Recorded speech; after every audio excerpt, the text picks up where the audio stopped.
Paix et grâce dans vos familles. J'espère que le Seigneur continue de vous faire du bien comme d'habitude. Encore une fois, nous sommes là pour passer ces moments dans la présence de Dieu, pouvoir partager aujourd'hui avec un autre aspect des choses. Nous allons partager, nous allons parler toujours avec le même but, même motivation. L'objectif, c'est que Christ soit glorifié, comme la Bible le dit. Quoi que vous fassiez, faites tout pour la gloire de Dieu. Nous sommes encore là pour parler de la part du Seigneur et surtout pour sa gloire. J'espère que vous allez bien et que vos familles, vos vies, tout ce que vous êtes en train de faire, vos entreprises, le Seigneur ne cesse de vous prouver sa fidélité au quotidien. Et nous sommes dans la joie surtout aujourd'hui de vous retrouver, de pouvoir encore parler avec vous à travers ces caméras de la part du Seigneur. Votre espace Parlons Foi, là où on espère avec beaucoup d'humilité nous aider, nous tous, à grandir dans la foi, croître vraiment dans la connaissance de l'Évangile, parce qu'il est écrit que ceux qui, finalement, qui ont la vie éternelle sont ceux qui connaissent Jésus, qui connaissent le Père, qui connaissent Dieu. Donc, du coup, la connaissance devient un but pour tout enfant de Dieu. Nous voulons connaître Christ pour finalement hériter de ce royaume qu'il nous a offert. Que Dieu vous bénisse. Alors encore aujourd'hui, nous avons la grâce, le privilège d'être sur ce plateau avec le pasteur David Orso, qui n'est plus finalement à présenter parce que vous le connaissez déjà. Il devient aussi l'habitué du Parlons Foi. Souffrez que vous puissiez le voir encore et encore, parce que je sais qu'il a la grâce de Dieu, qu'en lui on peut tirer toujours quelque chose. Je vous promets toujours que là où on voit qu'il y a la grâce, il y a l'appel, il y a le ministère, il y a la connaissance. De la même manière, on fait avec Pasteur Rodin, à qui je fais un coucou. C'est comme ça aussi que nous allons faire avec le pasteur David Orso, qui nous fait honneur d'être là. C'est pour pouvoir encore partager, tirer. Pasteur, bonjour et bienvenue. Bonjour, pasteur. Comment ça va? Ça va très bien, toujours un plaisir de te revoir. Un grand plaisir pour moi aussi, surtout de partager ces plateaux encore une fois. Avec toi, ça se passe, les boulots, la santé, ça va, Dieu la fait famille. Grâce. Tout va bien. Tout va très bien. Amen. Pasteur David, moi je vais aussi bien. Le Seigneur nous fait grâce. Mais aujourd'hui, j'aimerais qu'on parle d'un sujet, qu'on partage. Tu sais, il y a des sujets qui font débat, généralement, et dont on ne fait pas attention sur ça. Cette histoire du salut, cette histoire de l'adoration, il y a une question qui était très, très capitale, mais je pense qu'on va garder pour notre prochaine émission déjà. C'est une manière d'annoncer qu'on va faire notre émission avec lui. Avec plaisir. D'accord. L'assurance du salut. Quand tu entends l'assurance du salut, qu'est-ce que tu vois? Bon, l'assurance du salut, c'est la réaction en fait que l'homme doit avoir face à ces dons du salut que Dieu nous a donnés au travers de Christ, son Fils unique Jésus. Okay. Le salut est un don gratuit, c'est ce que la Bible dit.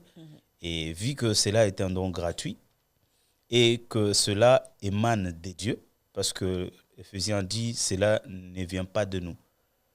Donc cela vient des dieux. Vu que cela vient des dieux, donc ça nous rassure. Nous sommes rassurés que ce salut n'est pas éphémère, ce n'est pas quelque chose qui est périssable, mais c'est quelque chose qui est éternel. Donc, cette conscience produit en nous cette assurance du salut. C'est ça.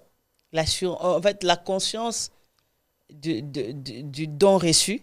La conscience du don reçu, mais surtout de son origine. D'accord. Vu que cela vient des dieux, et voilà, produit en nous ce qu'on appelle l'assurance du salut. L'assurance, c'est tout simplement le fait que nous avons conscience que nous n'allons jamais le perdre, quoi qu'il arrive. Mais le problème, c'est vraiment ce niveau. Je pense qu'on doit essayer, par la grâce de Dieu, et aider beaucoup de gens sur cette histoire de perdre ou pas perdre. Tu sais, c'est un débat, c'est un sujet très important. L'apôtre Paul, d'ailleurs, répondait à cela. Il disait, nous ne sommes pas de ceux qui croient pour abandonner ou pour perdre.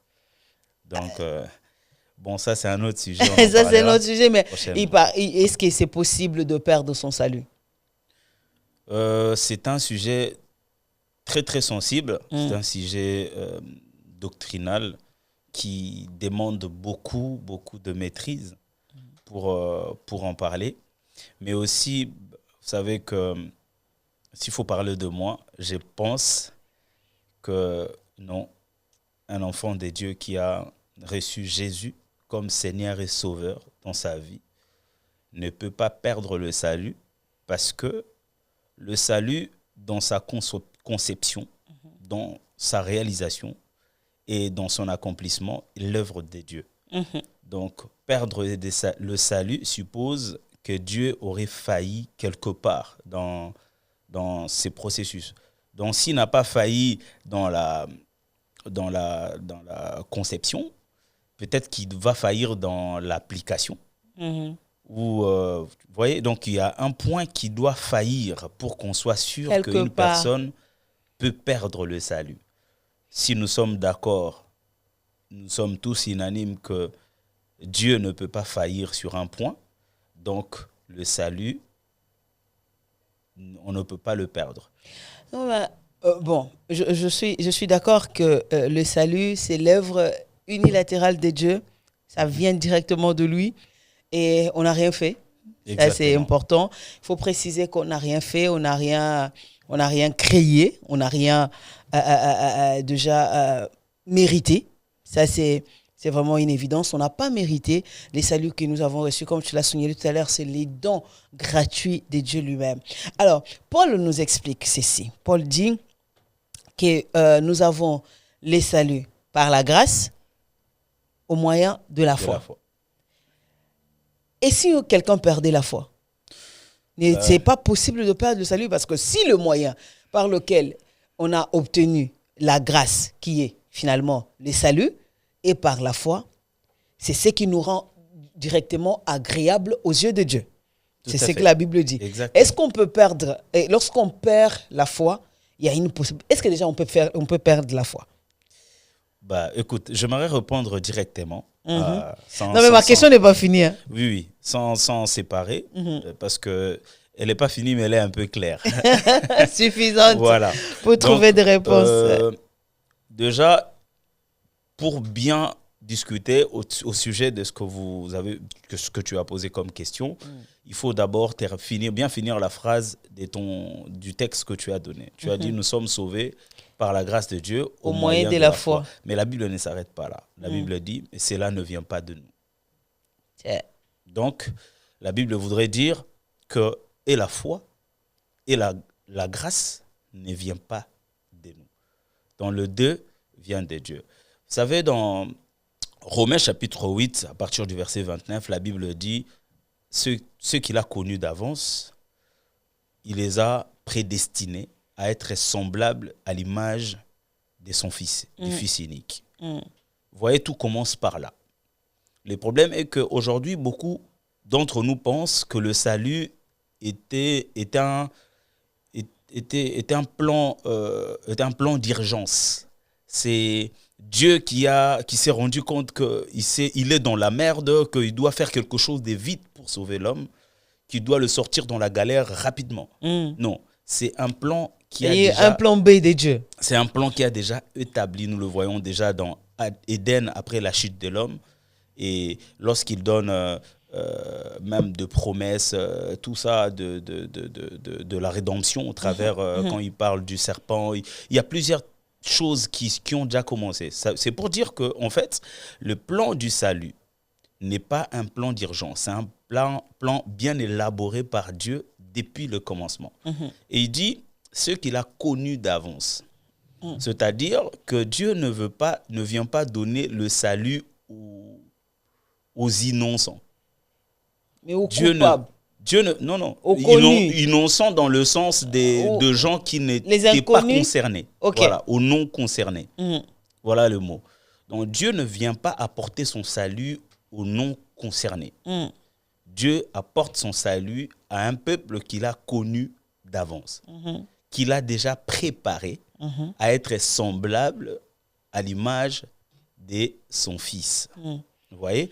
Donc, plus tard, la Bible voudrait dire, lorsque vous verrez des gens marcher, se faire appeler chrétiens, vivre à l'image du Fils de Jésus, sachez que ces gens sont des personnes que j'ai connues d'avance.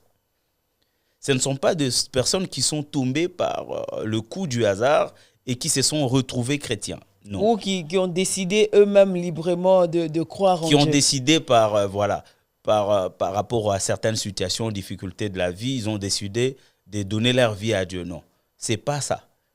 Dans la réalité de la Bible, c'est que le salut arrive à ceux-là dont Dieu a connu d'avance. C'est vrai que lorsqu'on parle comme ça choque, ça blesse, ça présente un Dieu injuste.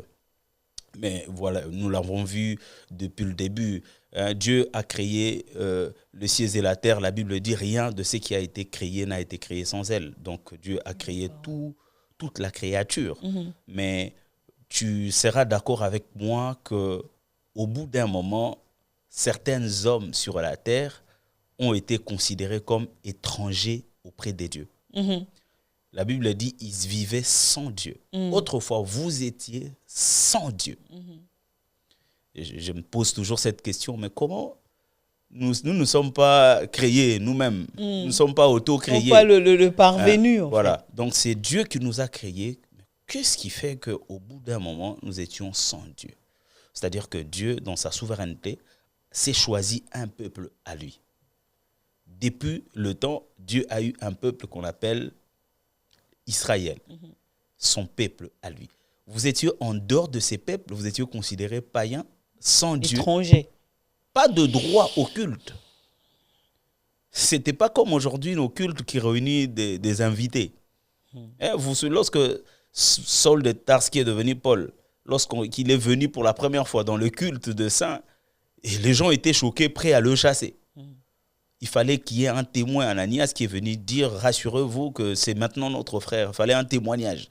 C'est-à-dire que nous n'avions pas droit au culte, mais nous sommes humains. Nous sommes tous créatures des dieux. Vous voyez? Donc c'est pour dire que oui, effectivement, le plan du salut a été élaboré, conçu pour un peuple qu'il a connu d'avance.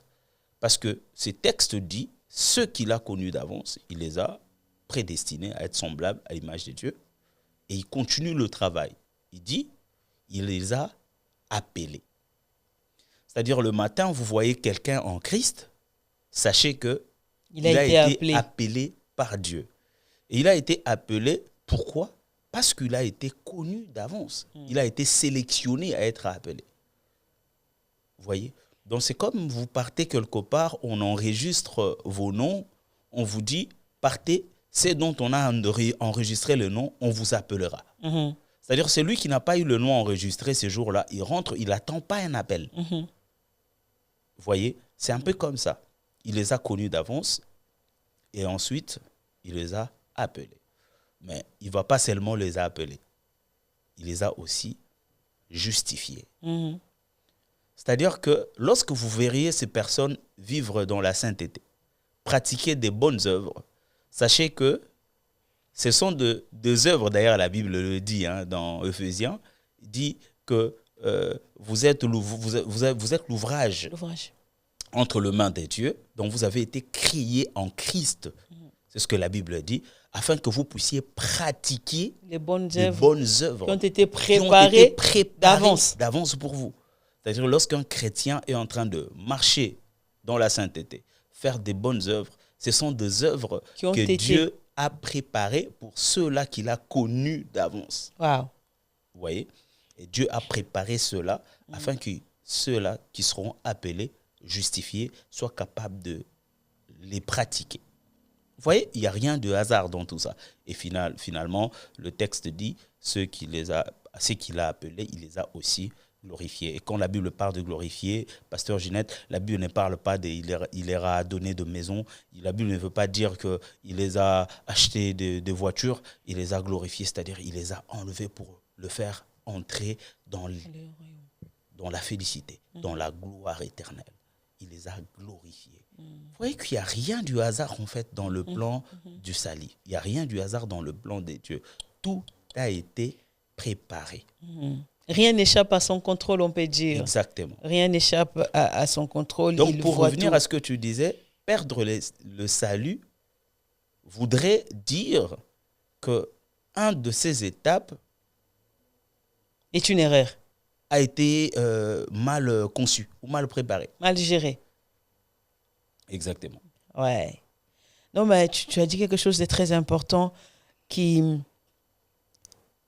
m'a fait penser à quelque chose. Tu sais, deux fois, quand tu as dit ceux qu'il a connus, il les a aussi appelés. C'est-à-dire que si tu vois quelqu'un recevoir Jésus aujourd'hui, il faut penser que Dieu l'a appelé. C'est maintenant que Dieu l'a appelé. C'est pourquoi si tu vois, j'aime bien dire à nous, surtout, nous qui avons déjà cru, nous avons cette fierté de penser que c'est fini, Dieu a fini de sauver. On considère que nous qui avons déjà été sauvés, c'est bon, Dieu n'a pas besoin d'appeler d'autres personnes au salut. Il y a des gens qui ne viendront pas. C'est pourquoi on regarde avec beaucoup de dédain, avec beaucoup de... Quel mot je peux employer? On rejette tellement les autres parce qu'on pense que c'est bon, ça suffit. Le ciel est clôturé, il y a des gens qui ne peuvent plus entrer. On refuse de regarder avec un œil de compassion, sachant que ces gens-là, demain, ils peuvent être appelés par Dieu. Ils peuvent être sauvés comme nous avons été sauvés. J'ai comme l'impression que nous avons ces côtés-là. Nous, on est sauvés, c'est bon. Pour nous, c'est fini. Eux, là, ils sont encore dans le mal, ils sont impudiques, ils sont menteurs, ils volent, ils font ceci, ils font cela, ils sont occultistes, ils font ceci. C'est comme si le Seigneur n'a pas le pouvoir de sauver un occultiste. En fait, c'est le regard chrétien actuel. Tu regardes, c'est quand tu as dit que si tu vois quelqu'un venir un bon matin recevoir le Seigneur, c'est-à-dire que Dieu l'a appelé. Et je suis sûre que les gens qui nous regardent, les gens qui ne connaissent pas encore Dieu, moi, je vous envoie beaucoup d'amour tout en sachant que votre Créateur peut vous appeler demain, après-demain. Yes. Il peut t'appeler quand il veut et comme il veut. Yes. Ce qui est sûr, je sais que tous ceux qui sont dans le plan de Dieu, le plan de Dieu n'est pas que les hommes périssent. La Bible le dit. Il ne veut pas qu'un homme périsse. Et je sais qu'un jour, l'Éternel finira par ramener dans sa maison tous ses fils. Yes. Ça, je le crois vraiment. Je le crois. Et au final, on peut dire que le salut ne peut pas se perdre. Je suis d'accord. En tout cas, si nous sommes tous d'accord que le salut vient de Dieu, qui est l'œuvre de Dieu, conçu par Dieu, réalisé initié par Dieu, et exécuté par Dieu, alors, établi par Dieu. Je ne vois pas où mettre le concept perte dedans, quoi. Parce que... Mais bon, tu sais, Pasteur David, moi, j'aimerais un peu essayer de comprendre, de comprendre parfois ceux qui disent qu'on peut perdre les saluts. Je veux comprendre leur... bon, j'ai beaucoup réfléchi. Ça m'arrive de beaucoup réfléchir sur ce que pensent les uns et ce que pensent les autres. Déjà, tu penses quoi? J'aimerais bien comme ça. Pasteur Ginette pense quoi alors de la perte du salut? Parce que je n'aimerais pas me faire lapider tout seul. Ah, d'accord, tu veux m'entraîner avec toi. Nous allons partageons les bonheurs. C'est un bonheur d'ailleurs d'être lapidé à cause de Christ pour une bonne cause. Et ça, c'est effectivement un bonheur. Yes. Merci pour la révélation. Non, mais ce que Pasteur Ginette pense avec beaucoup d'humilité, je dirais, personne ne peut perdre ce qui vient de Dieu. Ah, donc le salut ne peut pas se perdre. Ça ne peut pas se perdre. Je dis déjà, tout ce qui vient de Dieu, tout ce qui est initié par Dieu, ça ne peut pas se perdre. Yes. L'histoire, le salut, c'est Christ, c'est Dieu lui-même. Il est assis, il a conçu son truc, il a élaboré son projet, il a choisi, il a décidé de comment ça devait se dérouler. Tous les éléments ont été mis en place, tout le puzzle ont été réunis. Il a fait chaque chose comme il voulait, comme il avait décidé, comme c'était réalisé. Adam et Ève n'ont pas péché par hasard. C'était prévu qu'ils pêchent et que l'agneau soit immolé ces jours-là dans le jardin et qu'on vienne les couvrir, bien évidemment, avec la peau de l'agneau. Rien n'a été fait au hasard. C'est pourquoi tu l'entends dire, c'est Paul qui nous explique finalement que avant même la fondation du monde, l'agneau avait déjà été immolé. Et si l'agneau était déjà immolé avant la fondation du monde, le péché d'Adam et Ève, on peut appeler ça une mise en scène. Il savait, il connaît. Moi, j'aime bien le dire que Dieu connaît tellement l'argile qu'il a fabriquée. C'est vrai, il a soufflé de son esprit, il a décidé d'habiter dans cette argile, mais il sait à quel moment il doit faire quoi. C'est ce que tu as dit un jour. C'est-à-dire tout a été mis en place pour finalement pousser, pour faire comprendre à l'homme que même si tu essayes de te battre pour obéir, tu as besoin d'un sauveur à tout prix. Mais en même temps, pasteur, je comprends aussi. Vous savez, la plupart de personnes pensent à la perte du salut seulement parce qu'ils ont l'habitude de regarder vers l'homme. Vous savez, lorsque vous posez une question à quelqu'un dans une assemblée, vous posez la question qui partira si Jésus revenait maintenant?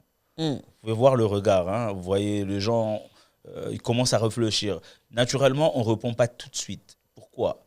Parce que l'homme, sur le coup de la question, entre directement en introspection. Voilà les mots. En introspection, ou même à la rétrospection. Il commence d'abord à entrer en lui, commence à chercher ses failles, et commence à chercher, se dire... Est-ce que ça... Et lui-même, quand il pense que non, je ne suis pas tombé dans l'impudicité, j'ai juste insulté un petit peu. Et la voix de l'accusateur qui est là aussi en permanence. Et ou sinon, il fait une rétrospection, il commence à penser à sa vie, tout ce qu'il a fait. Mais ce que j'aimerais dire à cette personne, c'est que le salut ne dépend pas de toi. En tout cas, la phrase est tellement simple. C'est un don gratuit. D'ailleurs, il y a une tautologie des dons. Donc, c'est gratuit.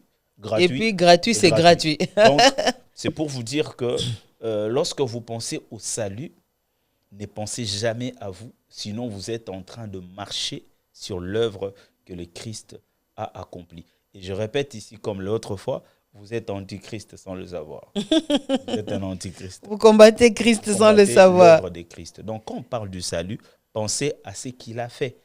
Et si on vous demande, est-ce que si Jésus revient, vous entrerez? Il n'y a pas à chercher.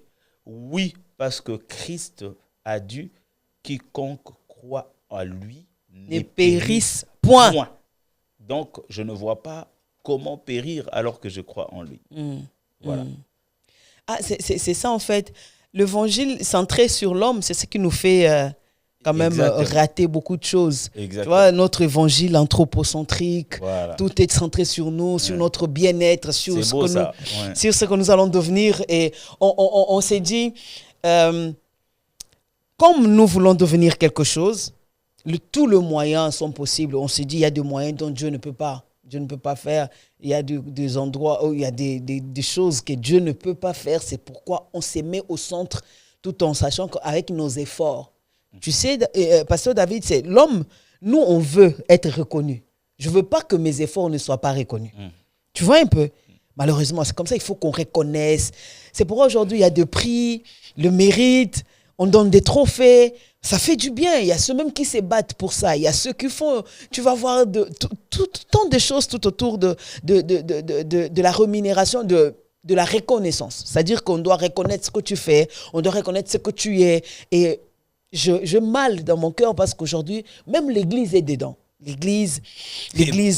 C'est pire. C'est pire. Même nous, pasteurs qui prêchons. Exactement. Dans la plupart des cas, pasteurs, Ginette, je ne sais pas si tu as remarqué que nous travaillons beaucoup plus notre capacité des prédicateurs.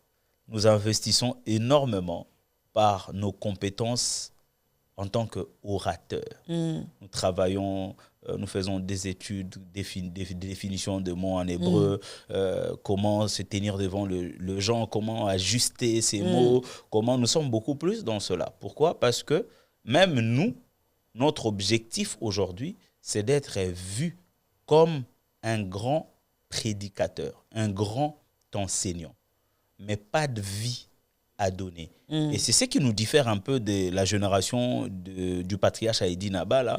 C'est que c'est deux personnes qui pouvaient déjà prêcher en Swahili, qui n'avaient pas, certainement pas assez d'études bibliques à gauche, à droite, mais regarde le témoignage de son ministère. Vous voyez des enfants qui sont nés en Christ dans son ministère. Vous voyez combien aujourd'hui qui sont de serviteurs de Dieu qui témoignent avoir été sous ses pieds pour apprendre. Vous voyez, c'est un peu ça la différence. C'est parce que nous, en fait, on vise nos compétences. On veut, comme je te disais l'autre fois, des fois, j'en parlais même à mon apôtre Arsène. Apôtre Arsène à qui on fait un gros coucou. Homme de Dieu. Voilà. Je lui disais, j'ai l'impression que nous, pasteurs, prédicateurs aujourd'hui, nous avons l'impression que nous prêchons aux prédicateurs. Nous ne prêchons pas le prédicateur. Nous prêchons des fidèles qui ne comprennent pas forcément le langage que tu veux utiliser pour impressionner. Et qui n'ont pas forcément besoin. Ils n'ont pas besoin de certains mots, de certaines phrases. Un fidèle qui ne sait pas s'il meurt, il ira au ciel ou pas, s'il ira au ciel ou pas. Toi, tu veux dépasser ça, tu veux lui expliquer. Les dimensions de surnaturel. C'est compliqué. Et c'est ce que j'étais en train de dire, mais ce qui nous fait tout ça, c'est parce qu'on veut être reconnu. On veut être taxé grand, on veut influencer, un pasteur on veut marquer. Intelligent. Ouais, on veut être intelligent, on veut impressionner les gens. C'est pourquoi aujourd'hui, je ne sais pas on est arrivé là comment les récompenses sont entrées à l'église. C'est un point, en tout cas, j'ai beaucoup pleuré. Il y a un serviteur de Dieu, il est nigérian, il s'appelle Nathanaël Bassé, je crois. Okay. J'ai oublié, Nathanaël Bassé, il a des cantiques, il a vraiment fait des cantiques de culte. Je vois. Tu vois de qui je parle, il a beaucoup chanté, c'est lui qui a chanté Imela. Ouais. Il a beaucoup de chansons comme ça. C'est un homme béni de Dieu, il a un programme Alléluia Challenge qu'il organise au Nigeria là-bas, c'est extraordinaire. On lui pose des questions. Et cet homme même, lorsque le président américain a été, lors du jour de prestation de serment, c'est lui qui a été invité pour chanter. Si on peut le voir avec les yeux humains, on dirait qu'il est très grand. Mais c'est un homme qui a refusé toute récompense venant des hommes. Il dit, tout ce que je fais, je le fais pour Dieu, alors je ne vois aucun trophée, aucun prix que vous pouvez me donner. Yes. C'est très fort. Pasteur, quand je suis tombée sur cette interview-là, j'ai dit, mais cet homme, du coup, bon, c'est comme ça, je l'ai beaucoup aimé, du coup. Il a refusé des trophées. Il a refusé il ne peut même, tu ne vas pas les trouver être nominés, mais il fait des millions. Le programme de Alléluia Challenge, c'est un programme, quand il est en ligne, je l'ai suivi, c'est mois de février en ligne, j'étais là. Pasteur David, c'est des millions et des millions de vues. Donc, c'est des millions même, en fait, qui sont connectés. 1,2 million personnes en train de suivre le direct des Alléluia Challenge. Yes. Il a refusé qu'on lui donne un trophée. Il a dit, si c'est pour Dieu que je le fais, je n'ai pas besoin de trophée. Et je pense que c'est ce qui nous éloigne petit à petit de l'essentiel. C'est ce qui nous éloigne petit à petit du but qui est Christ et de le faire connaître. Paul dit, je prouve une douleur d'enfantement jusqu'à ce que Christ soit formé en vous. Exactement. Je pense qu'en réalité, ça devrait être le but, l'objectif de tous les enfants, surtout vous, nos pasteurs, vous les encadreurs, vous les enseignants. Surtout vous, en fait, c'est que quand nous venons dans l'église, il faut que vous ayez cette motivation. En fait, vous poursuivez quelque chose. Paul éprouve une douleur. Il est en train de souffrir. Son but, c'est que Christ, c'est-à-dire que le caractère de Christ, la nature de Dieu, soit vu en nous. Vous savez, pasteur Ginette, un de patriarches de l'église de mon pays, quelqu'un pour qui j'ai beaucoup d'estime, le pasteur Roland Dallot, nous parlait une fois de du pasteur Jacques-André Verneau, qui était son père spirituel, qui est décédé, paix à son âme. Et il nous disait que le pasteur Jacques-André Verneau pouvait prêcher le béatitude pendant 2 mois. Il avait encore à dire. En fait, c'est impressionnant. Pourquoi? Parce qu'aujourd'hui, tu as l'impression qu'il y a une compétition de thèmes. Parce que nous allons dans le sens de la démonstration de la connaissance. Du pouvoir. Nous ne visons pas de cœur à changer. Ouais. Nous n'avons pas...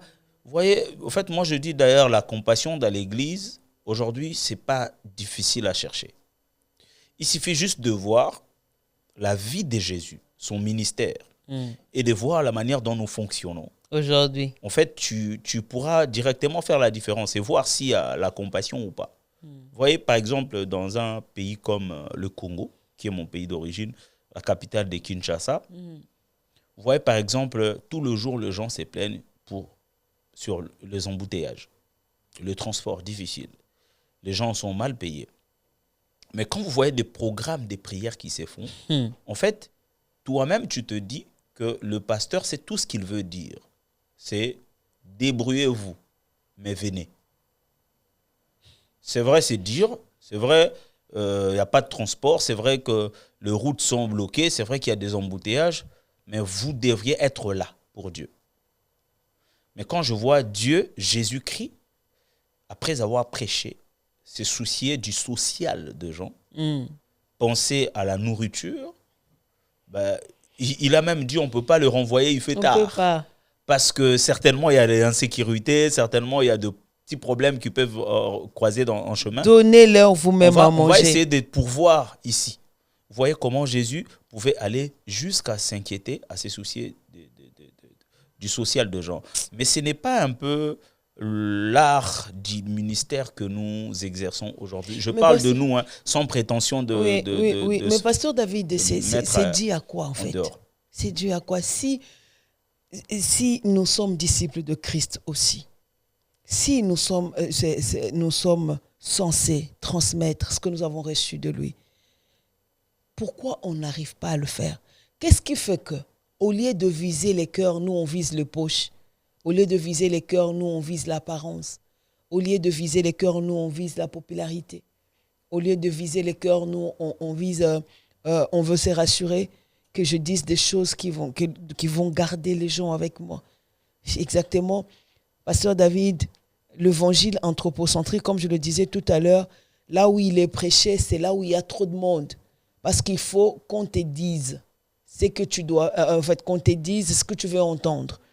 Il faut que tu aimes, il faut qu'on te rappelle que tu dois devenir riche, tu dois atteindre, tu ne peux pas mourir pauvre.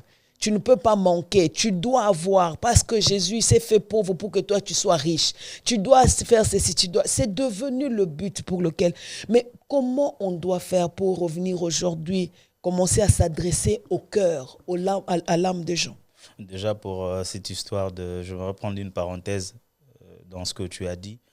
Jésus s'est fait pauvre pour que vous soyez riches. J'aime beaucoup cela parce que c'est une phrase qui revient beaucoup. Je ne suis pas contre le fait que Jésus nous bénit financièrement. Hein. Dieu nous donne... Et puis Seigneur, on demande aussi, tu nous bénis au nom de Jésus. Amen. Dieu peut nous donner de l'argent, oui, il le fait. Nous tous, nous aspirons à cela. Mais il faut savoir que lorsque la Bible dit « l'or et l'argent lui appartiennent », l'argent dont la Bible parle, ce ne sont pas des billets des banques. Ah bon? Non, parce que... Comment ça, pasteur David? Non, mais parce que l'argent est arrivé dans le temps. Donc, ce ne sont pas de l'argent, c'est pas l'argent, c'est pas des billets des banques. Et c'est quel argent? L'or, lorsque la Bible parle de l'or, c'est déjà des textes de l'Ancienne Alliance qui demandent de l'interprétation. On n'est pas entré dans le débat d'inspiration. Donc, ce sont des textes de l'Ancienne Alliance qui demandent d'être interprétés.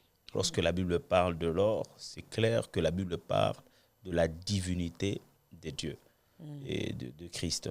Et lorsque la Bible parle de l'argent, la Bible parle du pouvoir du rachat. Le pouvoir que Dieu a pour racheter des vies comme il a fait avec nous. Sinon, ce sont des chrétiens qui seraient des millionnaires, des milliardaires, mais nous sommes d'accord que dans la réalité, ce n'est pas le cas. Ce ne sont pas. Donc, maintenant, pourquoi cette attitude, pasteur? J'aimerais prendre un texte de Matthieu chapitre 24. tout au début, on voit Jésus en train de se promener avec ses disciples. Et il regarde le temple, il leur parle du temple, il dit, le temple que vous voyez, regardez bien, il sera détruit et reconstruit. Et pour les disciples, ça paraît un peu comme quelque chose de bizarre. Mais tu parles de quoi? Donc, il parlait déjà de sa mort et de sa résurrection. Maintenant, les disciples posent la question. On dit, comment cela se fera-t-il? Quel sera le signe du temps? Voilà. Il pose 3 questions de suite. Il faut aller bien lire à partir, je crois, du verset 4, je pense. Et Jésus répond à ces 3 questions par une... En fait, la réponse de Jésus paraît compliquée. Il ne donne vraiment pas la bonne réponse directement, mais il répond, prenez garde à ce que personne ne vous séduise. En d'autres termes, Jésus voudrait dire que tous ces événements, l'enlèvement de l'Église, parce que l'enlèvement de l'Église ne sera pas encore la fin du monde. La fin du monde. Vous voyez que tous ces événements seront précédés par un signe qu'on appellera la séduction. Tu vois? C'est comme un enfant qui dit à son père, papa, il est 23 heures, mais je vais aller acheter des bonbons au coin. Papa ne te dit pas non, mais il te dit, il y a de balles là-bas. J'entends le son de balles. En d'autres termes, c'est ces signes des balles qui doivent t'empêcher de prendre ces directions. Donc, nous sommes dans un temps où la séduction, pasteur Ginette, est en train de prendre place à un niveau inimaginaire. Avec l'avènement de l'Internet, avec tout ce que nous sommes en train de vivre aujourd'hui, comme aujourd'hui nous sommes à l'époque de l'intelligence artificielle, nous sommes à l'époque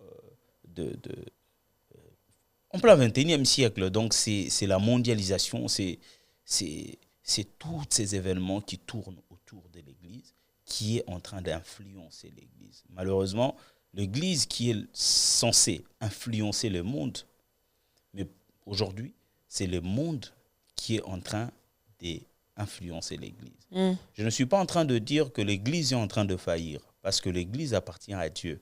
Pasteur Ginette, cette Église, Dieu viendra la chercher telle qu'elle a prévu de la récupérer. Sans ride. Il n'y aura rien qui pourra l'empêcher à atteindre la perfection. Son église sainte, voilà. Parfaite. L'Église n'a pas de problème, mais il y a des individus qui ont infiltré l'Église, et la Bible l'a dit au dernier jour. Moi, j'aime souvent le dire, que ce soit concernant l'Église, que ce soit concernant le monde, il n'y a aucune prophétie du temps de la fin qui est une prophétie positive. Aucune. Mais il n'y a pas. Il y a une. C'est quoi? Lorsque, dans Matthieu, les versets que je suis en Matthieu 24, Jésus dit, lorsqu'il finit de parler de signes, lorsque vous verrez ceci, lorsque vous verrez cela, lorsque vous verrez l'abomination, lorsque vous verrez, et il dit, ça ne sera pas encore la fin. Mais il dit, lorsque la bonne nouvelle de Jésus-Christ sera prêchée, là viendra la fin. N'est-ce pas, c'est une bonne nouvelle quand même. Exactement. Ça, c'est sur ce coup-là. C'est une belle promesse. Sur ce coup-là, c'est le jour où le vrai évangile va être prêché, on peut dire qu'on va vers la fin du temps. Exactement. Ça, c'est une très bonne nouvelle. Ça, c'est magnifique. Par contre, regarde, la Bible dit,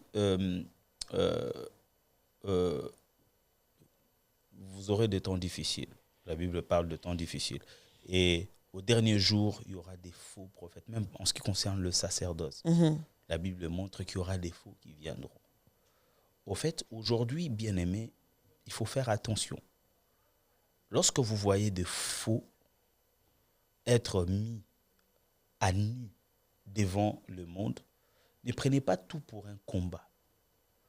Ne pensez pas que tout ce que nous sommes en train de vivre aujourd'hui dans l'environnement de l'Église relève du combat ou de l'attaque du diable. Non. Le diable attaque l'Église. C'est Dieu qui est en train de révéler le faux, de manière à ce que le peuple de Dieu puisse être prudent, puisse se préparer. Et Dieu est aussi en train de créer un peuple mature, un peuple qui ne suivra plus des hommes, mais qui suivra le Dieu des hommes. Un peuple qui ne s'attachera plus aux hommes des dieux forcément, mais qui s'attachera beaucoup plus au Dieu des hommes. Et pour cela, Dieu est en train d'étaler certaines œuvres, est en train de rendre visibles, publiques, certaines actions pour que nous soyons préparés, pour que nous soyons... J'ouvre une parenthèse, Pasteur David. Est-ce qu'on peut dire que le Seigneur en a parlé tellement dans le privé, il a essayé d'interpeller et qu'il n'a pas écouté, et c'est pourquoi il lui permet que ça s'expose comme ça? Est-ce qu'il y a eu deux... Est-ce que Dieu, je vais essayer de formuler. Vas-y. Avant qu'une histoire, par exemple, de la vie de quelqu'un, d'un enfant de Dieu qui n'a pas été vrai avec Dieu ou avec lui-même, qui au final, ses œuvres ont été exposées. Est-ce qu'avant qu'on arrive à cette étape, est-ce que tu penses que Dieu peut envoyer quelqu'un, peut envoyer ses prophètes, venir peut-être dire, regarde, Dieu dit d'arrêter de faire ça, Dieu dit d'arrêter de faire certaines pratiques, et que la personne décide volontairement et librement de ne pas écouter ou de ne pas prendre au sérieux? Est-ce que ça peut devenir ce qu'on voit aujourd'hui? Est-ce que on peut appeler ça une dernière étape? C'est-à-dire, Paul dit, si quelqu'un fait du mal, tu lui parles. Et de deux, tu vas appeler quelqu'un d'autre, tu lui parles. Trois, tu l'amènes devant l'église. Quatre, s'il n'écoute pas, voilà, vous le mettez en dehors. Est-ce que c'est une manière que Dieu met finalement à nu? Tout à fait, pasteur, parce que il faut savoir que Dieu procède avec deux langages. On t'écoute. Il marche avec le langage de l'humilité et le langage de l'humiliation. Le langage de l'humilité... Soit tu t'humilies toi-même. Le langage de l'humilité, c'est lorsque c'est l'homme qui va vers Dieu, qui reconnaît ses péchés, qui reconnaît ses fautes, qui s'humilie, qui demande pardon à Dieu, et Dieu le lui accorde parce qu'il est miséricordieux. Yes. Là, Dieu procède par l'humilité. Mais l'humiliation, c'est lorsque l'homme décide de demeurer dans le mal, d'y rester, de plonger, de naviguer, de vivre donc dans le mal. Faire sa demeure. Exactement. Et cette fois-là, Dieu vient avec l'humiliation. Vous voyez, Dieu vient avec l'humiliation. Et quand ça arrive, c'est tout ce que nous voyons. C'est vrai que Dieu a décidé d'humilier aussi. Alors, notre rôle, pasteur, c'est pas de rejeter quelqu'un qui a été humilié par Dieu. Surtout s'il est enfant de Dieu. Pour ceux-là, parce que moi j'entends souvent l'expression, c'est un faux pasteur, c'est un faux serviteur de Dieu. Non, attention, il faut faire la différence. Il existe des faux serviteurs de Dieu. C'est-à-dire, c'est un imposteur. C'est quelqu'un qui n'a pas été appelé par Dieu, mais qui l'est devenu par lui-même. C'est quelqu'un qui, de base, n'a pas de base, n'a pas de fondement, plutôt. C'est quelqu'un qui n'a pas une véritable relation avec Dieu. Il n'a pas connu la véritable, ce qu'on appelle relation avec Dieu. Il n'a pas connu cela. Et cette personne peut tomber, peut se retrouver par terre à cause des erreurs, à cause des situations de la vie. Cette personne n'est pas un faux pasteur. Cette personne, c'est un frère qui est tombé. Cette personne, c'est un enfant de Dieu qui connaît des temps difficiles, qui connaît des moments de bas. Et cette personne a besoin d'un soutien de l'Église, d'une prière, d'un accompagnement, de l'amour de ses frères. Il a besoin que nous puissions le porter. Il a besoin que nous puissions le pousser à se relever, à démarrer à nouveau. Vous voyez, il a besoin de soins, de l'amour, de l'affection de l'Église. Mais il y a la première catégorie des imposteurs. Ce sont ceux-là qui sont dans la magie aujourd'hui. Ceux-là qui sont dans des pratiques occultes aujourd'hui. et qui séduisent le peuple de Dieu. Eux, par contre, ce sont les imposteurs. Là, ce sont des imposteurs. Nous n'avons pas de prière à faire pour eux. Ils ont choisi. Il faut que Dieu le prenne, qu'ils attendent le moment où Dieu va mettre le feu, l'ange va mettre le feu dans l'ascensoir, selon l'Apocalypse. Et il va jeter sur la terre. Voilà. Et en tout cas, pour compléter, Pasteur David, moi je dirais à tous ceux peut-être tombés, peut-être vous vous sentez rejeté, abandonné, ou peut-être le Seigneur a tellement parlé, vous avez eu la grâce de recevoir beaucoup de messages de la part des hommes de Dieu. On vous a dit, Dieu a dit arrête de faire ça, Dieu a dit il faut quitter cette vie, Dieu a dit, mais il y avait tellement d'avantages dans cette vie-là que tu n'as pas voulu abandonner. Parfois, moi, je te comprends. Hein, tu te dis, tu n'avais pas d'autre choix. Tu ne pouvais pas faire autrement, malgré que tu as entendu le Seigneur le dire. J'aimerais lancer un appel, dire à quelqu'un, si le Seigneur t'interdit quelque chose, croyez-moi, c'est en toute responsabilité qu'il le fait. Yes. C'est un Père tellement responsable, c'est que il sait ce que tu vis. Il sait pourquoi tu te retrouves dans ça. Et il sait quoi faire exactement pour te sortir de là.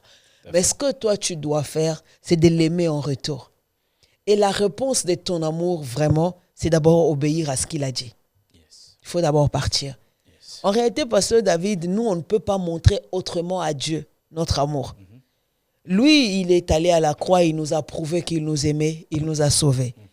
Et nous, on n'a aucune autre pratique, c'est-à-dire aucune œuvre. Il n'y a rien qu'on puisse faire pour montrer à Dieu qu'on l'aime. La seule façon, c'est ce que Pierre et Jean nous disent, la seule manière de montrer à Dieu que nous, on l'aime, c'est lorsqu'on obéit à ses commandements. C'est là même Jésus dit que c'est lui qui m'aime, garde mes commandements. Et Jean, je crois que c'est Pierre qui va loin pour dire, non, c'est Jean qui le dit, il dit l'amour de Dieu consiste à garder ses commandements, et ces commandements ne sont pas pénibles. Ce n'est pas pénible avec l'amour qu'on a pour Dieu. C'est-à-dire que la seule façon, chanter Jésus, je t'aime, c'est pas mal. Dire que dans nos prières, Jésus, je t'aime, ce n'est pas mal. Mais accepter de faire un pas pour lui voir lui faire 10 vers nous sortir dans une vie que lui-même nous interdit, je pense que ça serait une très bonne preuve d'amour. Si tu es tombé, fais-lui confiance encore. Je sais qu'il t'étend la main. Yes. Tiens sa main et sors de là. Yes. Que personne ne te trompe. Que tu ne peux pas tomber. Tu ne peux pas te retrouver d'une manière ou d'une autre. Paul dit, nous branchons tous d'une manière ou d'une autre. Ça peut arriver que tu te retrouves en train de faire quelque chose dont tu sais au plus profond de toi, dont le Saint-Esprit rend témoignage en toi, que tu es tellement enfant de Dieu, mais ça, tu ne peux pas le faire. Yes. C'est possible que tu te retrouves en train de le faire, mais une chose est sincère, c'est que tu ne peux pas rester dedans quand il y a l'Esprit de Dieu en toi. Yes. Tu ne peux pas rester. Yes. Fais confiance au Seigneur, sors de là. Que personne ne te condamne. Jésus ne t'a pas condamné, moi non plus. Pasteur David non plus. Jamais. Avec beaucoup d'amour, on veut juste vous dire que le Seigneur vous aime, le Seigneur vous a sauvé. Il n'était pas allé en vacances. Ce n'était pas pour faire joli qu'il était à la croix. Il n'y avait rien de beau ce jour-là à la croix. La seule chose, c'est lorsqu'il est arrivé, à la fin de tout, il a dit, Tétélestai. Tout est accompli. Yes. Ce qui a été accompli, c'est cet amour pour te sortir de n'importe quelle situation tu peux te trouver aujourd'hui. Yes. Et fais-lui confiance. Je suis sûr que le Seigneur ne manquera pas de nous aider. Moi, je vais finir. Je vais laisser Pasteur David finir parce qu'on est vraiment à la fin de notre émission aujourd'hui. Il vous a fait la promesse lui-même de revenir, alors il va revenir. Moi, si je dois dire quelque chose sur le sujet d'aujourd'hui, c'est qu'en tant qu'enfant de Dieu, en tant que celui qui croit en Jésus-Christ comme Seigneur et Sauveur, j'aimerais qu'avec beaucoup d'amour, que tu retiennes ceci. Tu ne peux pas perdre ton salut. Parce que le salut, tu n'as rien fait pour l'obtenir. Tu ne l'as pas mérité. La grâce t'a été accordée. Alors, les dons t'ont été faits. C'est qu'on t'a donné gratuitement. Tu ne peux pas le perdre pour une raison. Donc, il n'y a aucune raison qui peut permettre à celui qui a donné sa vie à Jésus de perdre ça. Ce qu'il nous faut, c'est de rester en lui, de rester caché en lui pour nous épargner de beaucoup de choses. Bon, sur ce sujet, on reviendra. Pasteur David, merci d'être venu. Merci beaucoup, pasteur. Merci de nous avoir enseigné encore aujourd'hui. C'est toujours un bonheur. Plaisir partagé, bonheur partagé. Alors, est-ce que tu peux nous dire aujourd'hui, pasteur David? Moi, j'ai pensé ce que j'ai pensé à moi-même. Est-ce qu'on peut perdre les saluts même?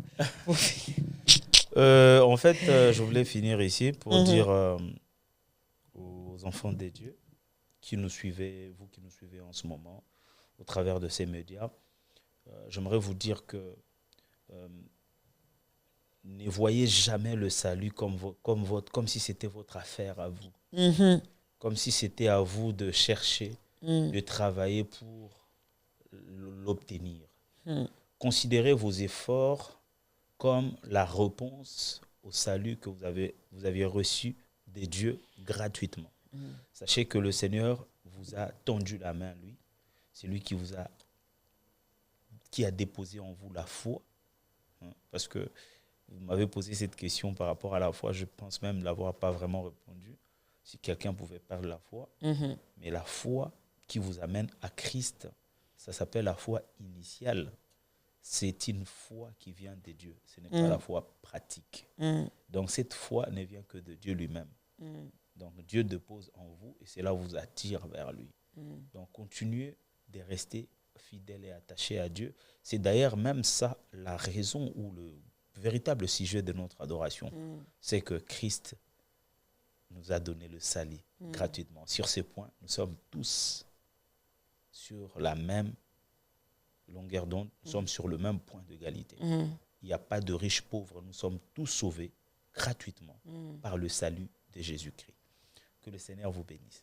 Nous sommes tous sauvés par le salut de Jésus-Christ.